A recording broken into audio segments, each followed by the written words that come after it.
सर्वसामान्य माणसाला, शेतकऱ्यांना, महाराष्ट्राला काहीही मिळालेलं दिसत नाहीये. हे पूर्ण पॅकेज आहे.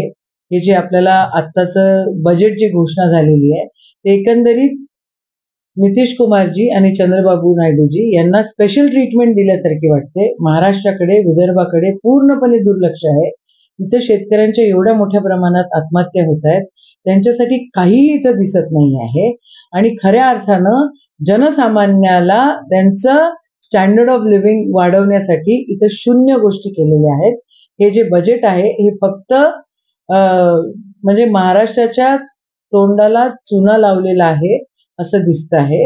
एकनाथ शिंदेंना काही मिळालेलं नाही आहे आणि महाराष्ट्राला पूर्णपणे रिकामं ठेवलेलं आहे. जी मंडळी केंद्रामध्ये सत्तेत आहे त्यांना चुनावी जुमले हे खूप चांगल्या प्रकारे येतात.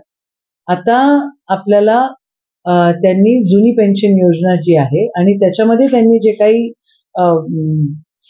काही डिव्हिजन्स केले होते, जे काही देणार होत्या गोष्टी, तेही त्यांनी नाकारलेलं आहे. म्हणजे याचा अर्थ इलेक्शन आलं तर हे सगळं काही द्यायचं म्हणतात आणि खऱ्या अर्थानं शेवटच्या नारायणापर्यंत काहीच पोचत नाही. पेन्शन धारकांना जे काही ते कंपेन्सेशन करणार होते तेही इथं आपल्याला दिसत नाही आहे आणि त्यांच्याकडे पूर्णपणे दुर्लक्ष केलेलं आहे असं म्हणायला काहीच हरकत नाही.